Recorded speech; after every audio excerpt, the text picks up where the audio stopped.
Want to know a killer line that you can use to avoid conflict? To help you understand how someone's feeling and what they want you to know or to do. I will be sharing that line later. It's one of the many golden nuggets that I had from this conversation with Charlotte Lewis. Charlotte is a speaking coach and she helps people with that important speaking engagement that they may have in work life or in personal life. We all have to step up sometimes, and sometimes we need some support. And Charlotte is an excellent communicator, and she gives people the tools that they need to really connect with audiences. You will notice in this conversation that I refer to Charlotte being in the water a lot. This is because she's one of them crazy people that swim at dawn in the sea. And this year, her partner, Luke, even proposed to her in the water. I hope you enjoy this conversation as much as I enjoyed having it. Enjoy.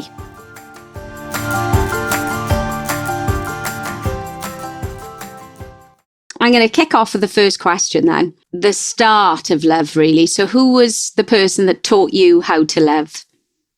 Do you know, this is such a good question. Because I was thinking, was it a relationship I had? Was it like a particular person who, had family and things like that? And all of that comes into it, absolutely. But I couldn't get away from the feeling of learning to meditate, like in the way that worked for me for the first time, and just feeling love like I'd never felt it before. Like, I think I was sort of not performing love before that, but just feeling that complete unconditional love. And it all came from me. And that was absolutely wild. I remember texting you at the time being like, oh my goodness, what is this? And you were like, yeah. So it's a weird one because it feels like it's not quite a who, but it's a what. Yeah, that's an amazing answer, Charlotte.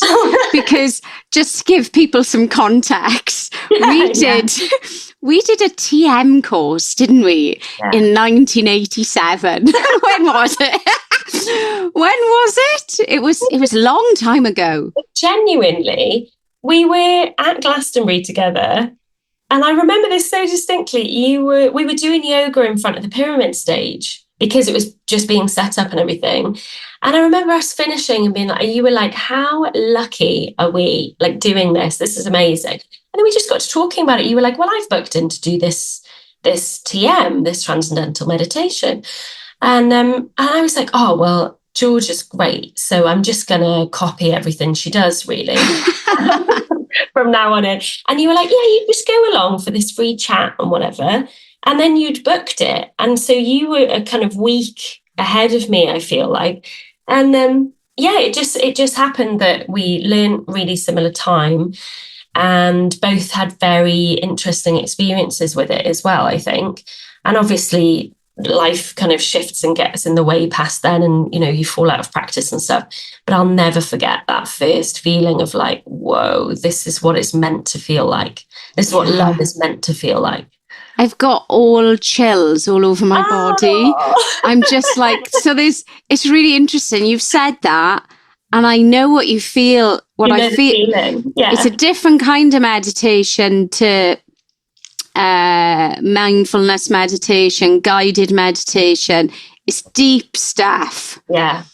And I think if anyone is interested in TM, they do need someone to hold their hand with it, because we had some like anger, didn't we? And I remember getting tears, and it was totes emotion. Yeah, there's definitely still times where you have that frustration because you're like, why doesn't it feel like it used to feel? And that's a huge lesson in love. Is it comes when it's kind of cliche. It comes when you least expect it, when you're just curious and playful and letting go, and you're like, well, I'll try this thing with a mantra and see how it goes. And there's an innocence that, to me, is how relationships go, how love, should feel to me is with that innocence rather than it's got to feel like this. So once you have that reference, that amazing experience, you want to recreate it. And so it becomes conditional. And it's funny that you say, like, oh, I know how that feels, because it feels like everyone I talk to who's done that type of meditation, as soon as you start talking about it, there's this almost this bliss comes back in the body, and you're like, that is what that felt like. But yeah, you absolutely need to then process some stuff, I think, is the only way I can, and like reparent and re-love. Yeah. Because it teaches you, well, this is what you could win behind this door, and gives you a little bit of a peep. But then you have to go off and do the work, I guess. Yeah, and it's really interesting because love, and what I'm finding when I'm doing these conversations with people, I'm like turning into a little bit of an expert.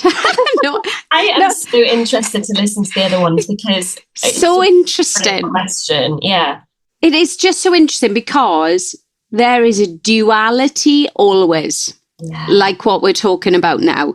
So it's like, it can't be just blissful and happy. Yeah. It's got to be painful and hard. Yeah. So there's like, it can't just be great. No. And I think that is a common misconception around love, that it's just easy and it's great and it's perfect. And no, it's hard work. Yeah. And I think that is absolutely, again, linking to spirituality. Is when you first go into it, you're like, oh, I found it. Achieved, enlightened, whatever, this is great. And then you're like, well, where did it go? Hang on a second, I'm starting to feel a bit grumpy, and oh God, I didn't feel like that before, and whatever. And you put conditions on yourself. And then somewhere along the line, you'll forget and you go, oh, fine, let's give it a go again, and come back to that innocence. And it is like that in love. It must be like, obviously, I don't have children, but it must feel like that with children as well. That love is such a wrestle between the light and the dark, and the yin and the yang, as you said, you know. So totally. Yeah, you can't have one without the other. Tears without joy, you know. In a way, for me, Charlotte, that's really comforting. Yeah. It's comforting because if you accept it and go, that this is a part of it, instead of hanging on to that attachment. Absolutely. It's just, it's freeing to go, oh, this is the rubbish bit. We'll just glide down here for a bit. Yeah, rather than wrestle. Yeah. Yeah. Let go. Well, this is huge. This is interesting. This is, you know, the dark. There was one of my friend's mums put it so eloquently. There's only two emotions, like, or feelings, love and lack of love. And I was like, wow, it is in that moment where it's lack of love. And it's not that you're not loving. It's just that feeling isn't there at that moment. It's like, oh, that's distant right now, or that's darker or whatever. But we need the dark to show any light up, I guess. Yeah. You know? That duality. Word of the day. Yeah. Duality. Love that. Yeah. So what are your loves apart from duality? Oh gosh, I know it's so deep, isn't it? What about like surface level? I'm thinking I do love going into the water, cold water, because it does expose all of those. Oh, you think, you know, you had it all together, and here's a little bit more over here of fear, or, you know, ego, or all of that sort of stuff. I remember the first time I did cold water swimming, and it was full of ego and competition. I was like, I'm going to go in first. I'm going to show everyone how easy it is, whatever. And we were in Brecon at the waterfalls, and I actually just jumped in, which was so stupid. I hadn't read anything up about what to do, whatever. And I think it was April, so it was really, really cold, March, April. And I went up to kind of my neck, and I actually thought, my gosh, I'm going to die. And that's going to be really embarrassing. It's going to be really, when I'm dead, I'll be embarrassed. I'm going to be so embarrassed, because I came with so much ego. So I remember just this inner voice being like, oh my goodness. Okay, well, we're going to have to find a way through this. So just see how you go. And then there was this kind of like letting go and warmth. And I thought, wow, that's powerful. That is testament to how much we need to let go of stuff. So to cold water, every time I go into it, it teaches me something new. Sometimes that lesson is really, transient and whatever, but I really love it. And I love the community that comes with, you walk into the water and there is zero mask. So you really get to be present with people because there's no room for like, oh, hey, how are you? Niceties. They just go out the window. And so you get to real deep kind of conversations or moments and people cry and it's very, or beautiful. They like really happy, they laugh. And it's kind of like, oh, wow, this is really primal stuff. So I love swimming in cold water. I also I'm really lucky. I love what I do. Really, really love what I do because there's a moment in every session where someone thinks they can't do something and then they find out that they can. And that's a huge privilege to be in the space that happens in. And just to fill the blanks in for people listening, would you say you're a speaking coach? Is that what is your title? What would you say is on your LinkedIn? So I say I'm a public speaking coach and consultant because public speaking is what people understand as anything with higher stakes speaking. But we don't put public on the front of anything. We don't say like public dancing or public singing. So it is a bit wild that we call it public speaking. But it's basically any time that people have a speaking challenge or opportunity and they either feel a bit nervous or they feel like they want to refine their technique, look a bit more natural, feel a bit more natural, that's where I come in. And so we'll go through things like best man speeches or interview technique, someone who wants to go on LinkedIn and make videos, all of those sorts of things. And what 9 times out of 10 they realize is this stuff is so much deeper than just putting on a good show, because I actually don't buy it. So this as being a performer, right? When you get into that state of flow and you're just in it and free, that's the sort of level that I'm demanding of clients, and they're like, wow, I thought you were just going to teach me how to stand and use my hands. Yeah, exactly. At this point. But yeah, a lot of the times after the first session, people go, wow, I didn't know it was going to be like this. Yeah. But that's something else I absolutely love. Yeah. Yeah, it's true, isn't it? Because we do sort of similar stuff in regards to helping people to authentically speak and to be authentically seen. Yeah. And you can't do that unless you authentically turn up. Yeah. And that can be a challenge. And a lot of nerves is about that ego place. It's about what happens, what would people think of me, how will people perceive me, and it's got nothing to do with contribution. And that's what speaking is about. It's about what are you contributing, how are you adding value to the person that you're speaking to or the person that you're the job that you're going for. How are you contributing? And to come from a place of we instead of I think can be such a game changer for people, and they sort of realize that it doesn't have to be as scary as it is, but you've got to take them to places. The scary town, I know. And there's a bit of a sort of Trojan horse with this stuff that it's like, well, you might be able to earn more money this way, or you might be able to have that tricky conversation, feel a bit more relaxed. And then what they realize is, wow, there's all this whole world of, as you say, contribution. Like I can step up in a way that I've never thought possible, which is just, it's so cool. Yeah. And knowing that you've given them the keys to do that, it's really, well, I'm speaking from myself, but I sort of think you're on the same page. It's really rewarding. Yeah. It's next level rewarding, really, because you've changed their life. Yeah. And that again, I think you were saying this about TM, to have someone who's a sort of guide through that as well is really important, because some people won't see the value and they'll just think, oh, well, they're just better at speaking, and they'll see it at the surface level. But other people will have completely different relationships with that person and be like, wow, that's amazing that you did that, and be inspired. And you never know who you're inspiring in your circle, to take bigger leaps in that way. But yeah, we're very lucky. Yeah, we are. Well, apparently you enjoyed it when I popped in and give you some tips last week, so I'm going to do it again. I'm just going to give you a little bit of a boost around meditation. If you're someone that struggles with meditation and there's a little bit of, dare I say, envy when you hear someone like Charlotte talking about the benefits of it and thinking, oh yeah, that's great. When I think of meditation, that's all I think about. I think she says in Eat, Pray, Love that I just think about decorating my house, or you're just thinking about, oh, what shall I have for tea? And that's because you can't stop your thoughts, and that's totally okay. It's okay. And I think being a meditator, I think it really needs a different word.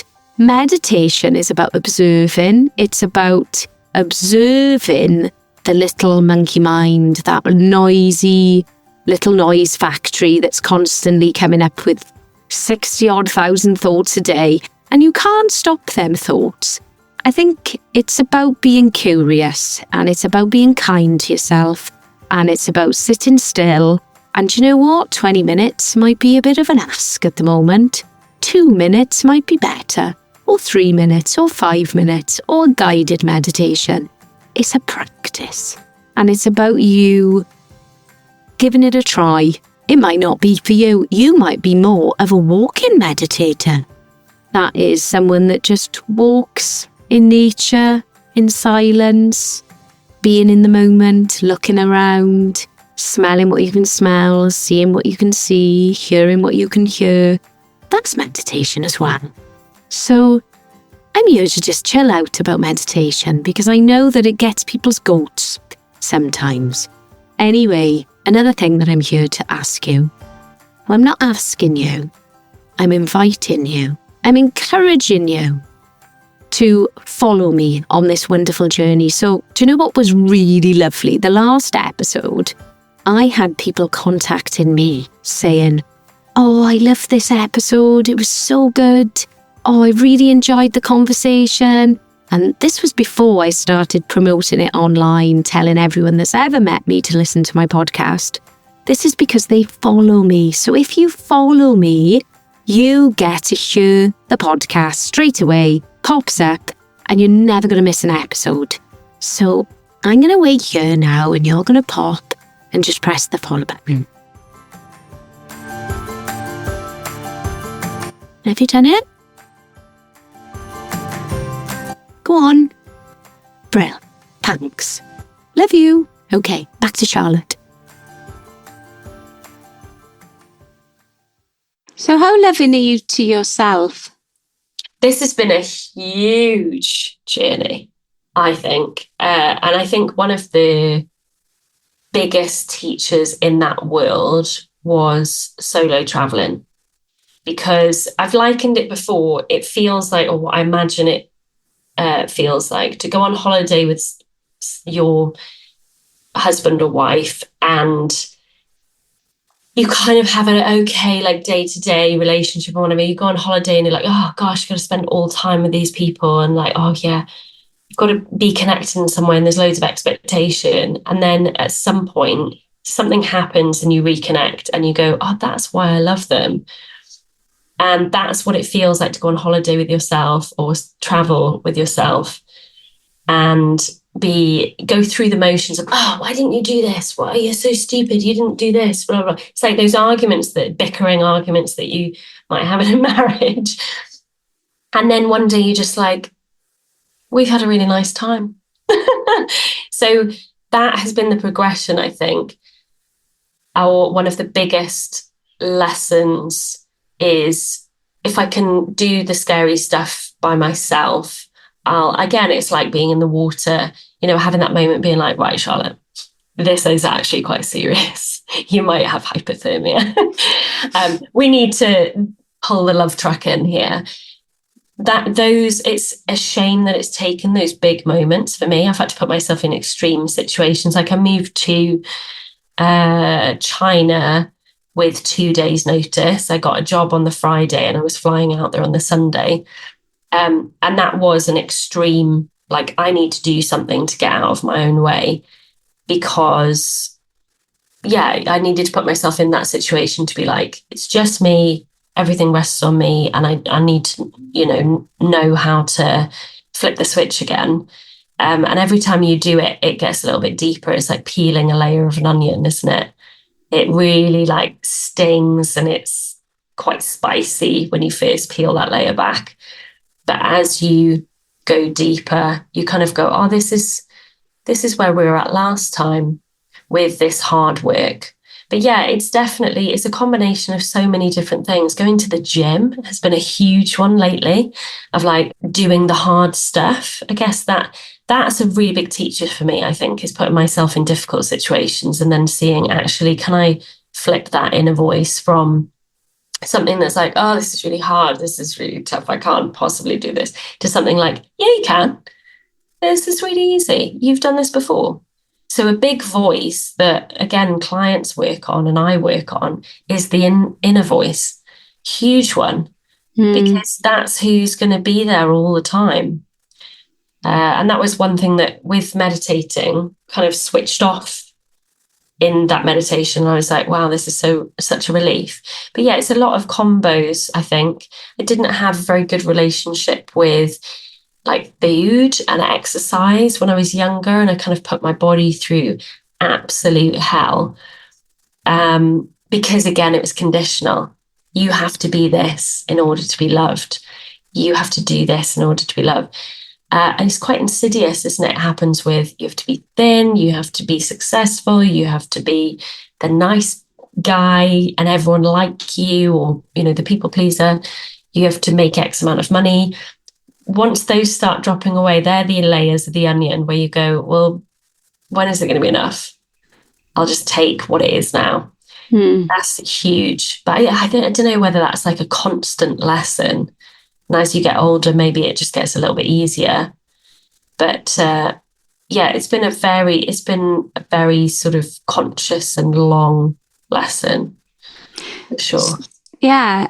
And what I'm getting, it's almost like the reverse of self-care. So if you think of self-care, when people say, and that's one of the things that I'd recommend someone, if they want to improve their level of self-esteem and self-worth, is care for themselves, be kind to themselves, like that inner voice, making sure that is a kind voice. Yeah. But what the solo traveling does is actually, it is self-care, but it's almost like that tough love kind of thing, in the fact that I'm going to put you in uncertainty.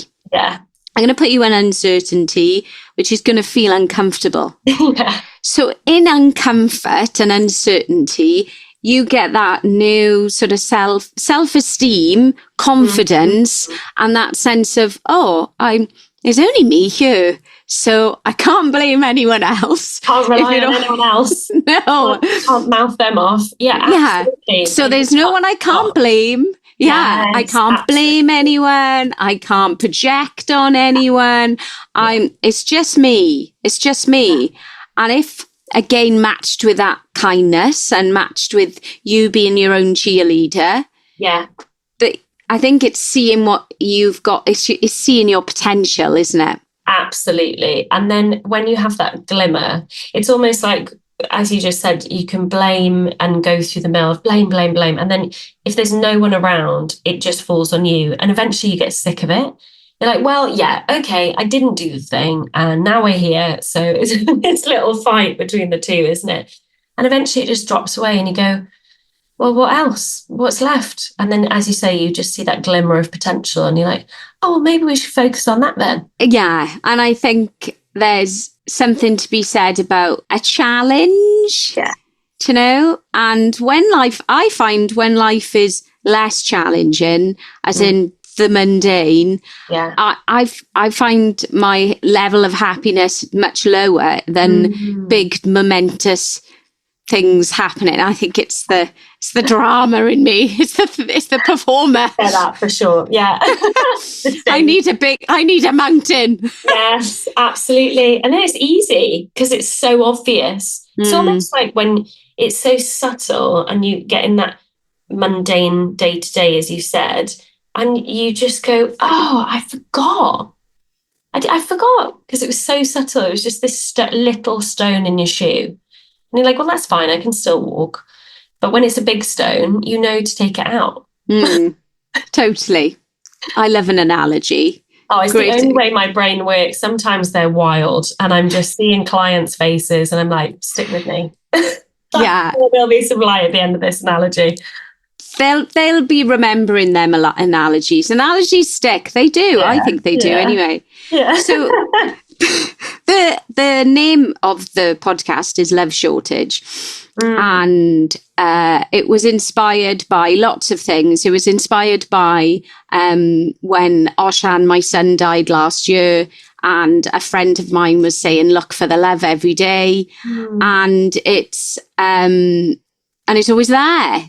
It's always there. I feel it's always there. And what I'm finding through having more conversations, doing more stuff online, is seeing that there is a lot of people fixing the gap of love shortage, but there is still a love shortage. So where would you say is the love shortage in the world? Thinking about this question, I immediately thought of busy London commuting. That's where I felt like my shell of armour went on, because you can't interact with everyone. And there was that sort of protection. That's what it feels like to me, is where those shortages are in the moments where we think we have to do this and out at all costs. It's like the Black Friday sales is another image that comes to mind. It's like, this is what will make me happy.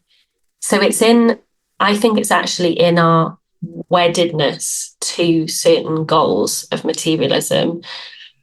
But quite subtly, I think it's in those moments where there's not that little bit of pause before we react.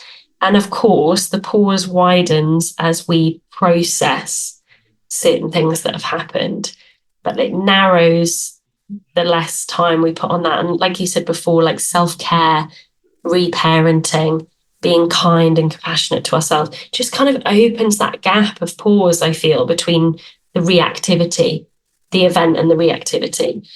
So for me, it's in those kind of little moments rather than in a particular place. But I just see it, I think it's so starkly in places like London on the Tube. I was thinking of like the Islington line for some reason, which I loved. I also loved the busyness of it. But it was like, everyone's in their own minds, And a complete contradiction to you being in the sea with someone. Yeah, that's it. That's so funny. I hadn't thought about that conflict before, because there's no shell. You can't have one. And it's almost like you want to plonk all those people in the sea and just see what happens. And the thing is, I don't think anyone in the tube station is a mean person or anything like that.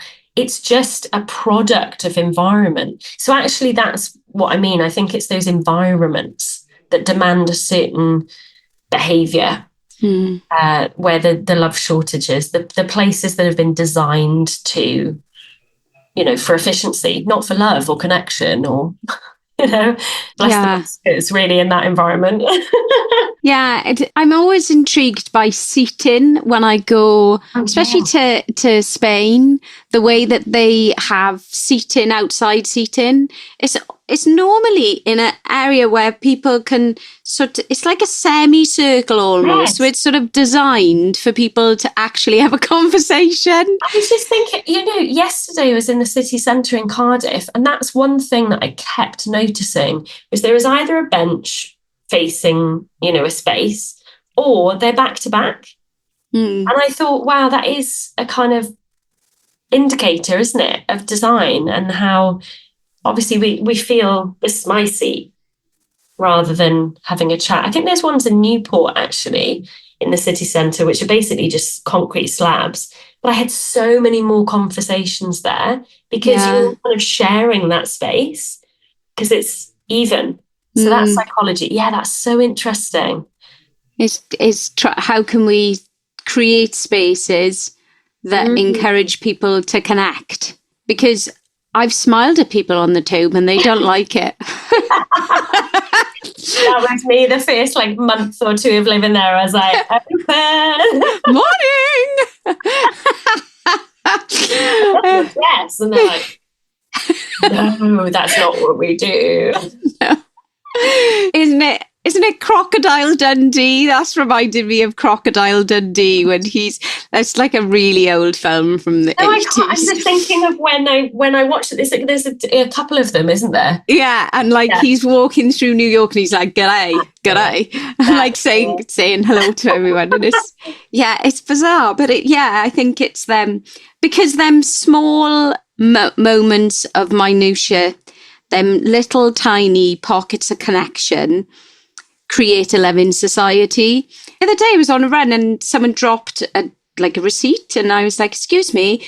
And they turned around they were really ready for me to go. Reactive. They were going to react. They were on, And I was like, you've dropped your receipt. And he was like, oh, thanks.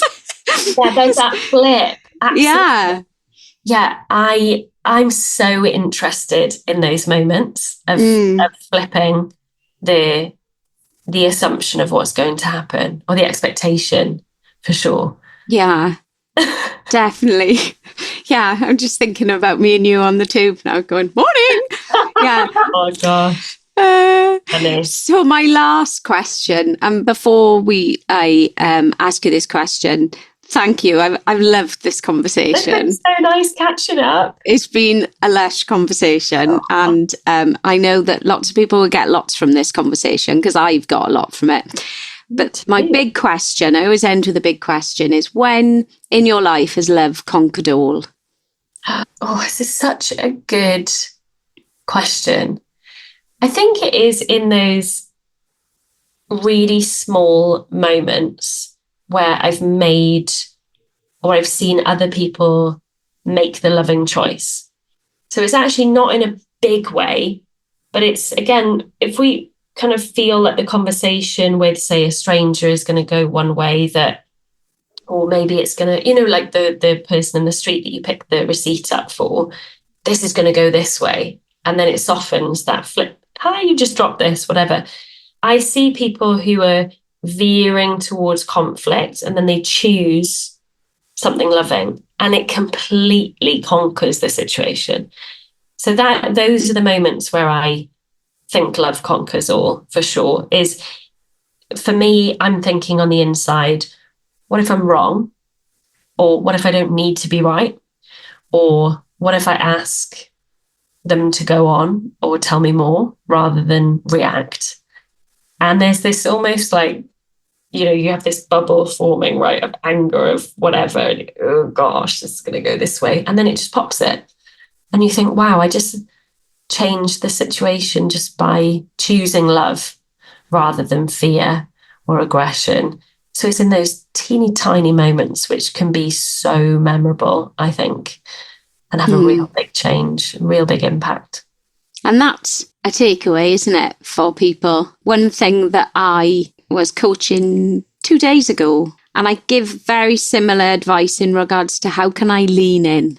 Yes. How can you lean in? And as you said, tell me more, help me to understand. Yeah. And that takes effort. It takes a negotiation of your ego. Yeah.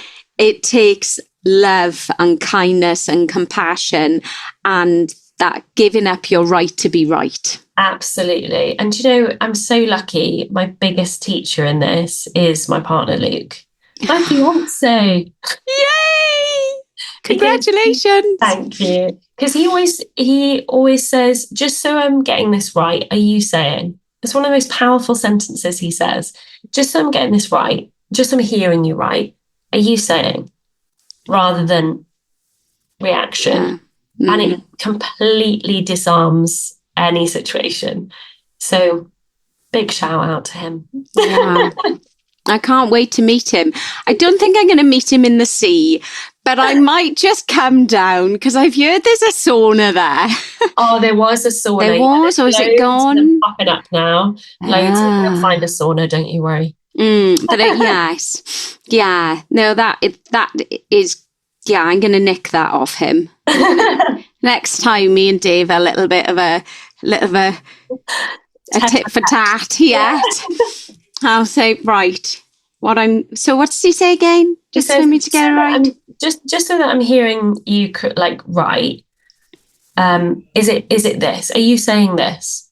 So he'll just reflect it back. It's just like, things that people really go off and learn to do with like mediation and stuff. But he's just got it for free. He's just a really good listener, exact same quality that when I met him, I was like, you're a really good listener.